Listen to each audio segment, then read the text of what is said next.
ভাই এখানে তো কল্লাসের মাজার, এখানে প্রতি বৃহস্পতিবার শুক্রবার প্রচুর মানুষ আসে, আসলে এটা কিভাবে পরিচালনাটা হয় আপনাদের? তো অনেক বিমানবন্দরে অনেক মানুষই আসে। অনেক মানুষ বলতে কি দুপুরবেলা শুনলাম একবেলা মানে খাওয়ানোর ব্যবস্থা হয়, দুই বেলা খাওয়ানো হয়। এটা মানে এটা পানটা টাকাটা কোথায় থেকে আসে বা কিভাবে করেন?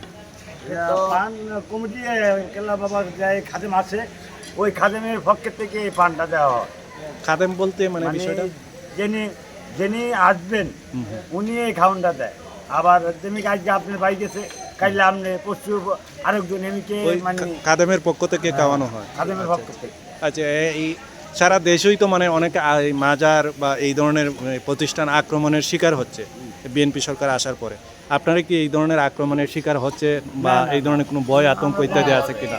আপনারা যারা সাধুভক্ত তাদেরকে তো বিভিন্ন জায়গায় দেখতেছেন আগুনে পুরাইতেছে, মারতেছে, এই মানে ব্রাহ্মণবাড়িয়ার মতো জায়গায় এখানে কোনো আপনাদের এই ধরনের কোনো গ্যাঞ্জাম নাই বা হওয়ার সম্ভাবনা নেই? আচ্ছা আচ্ছা, তো গান টান শোনাইতে পারবেন ভাই? আমরা বাবুছি, আমরা গান আমরা আমি এখানে বাবুছি। আচ্ছা আচ্ছা, আপনার বাসা এখানে করমপুরেই?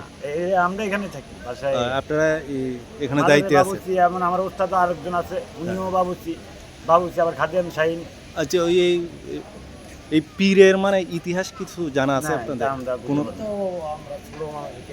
মানে আপনার শুনছি ওনার কল্লাসা কিভাবে মানে এখানে প্রতিষ্ঠিত হয়েছে, মুখে একটা শুনছেন না যে এখানে ইতিহাস?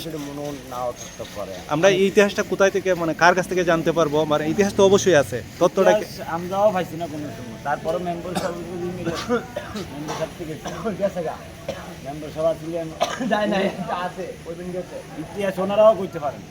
আচ্ছা আচ্ছা, ওনারা আমাদের কমিটির মেম্বার হয়ে গেবো।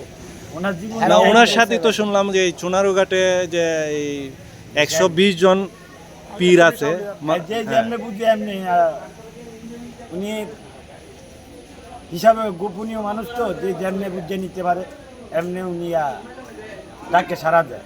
কিন্তু উনি যে ওনার ভিতরে যে হাঁদাই যায় বুঝি, উনি কে হে বলতে পারবে না, জীবনে মজা গেলেও বলতে পারবে না। আচ্ছা ঠিক আছে, ভালো থাকবেন। আমরাও মানে প্রত্যাশা করি আপনারা সুন্দর মতো তাহেন মানুষের সেবা করেন। ঠিক আছে, ধন্যবাদ।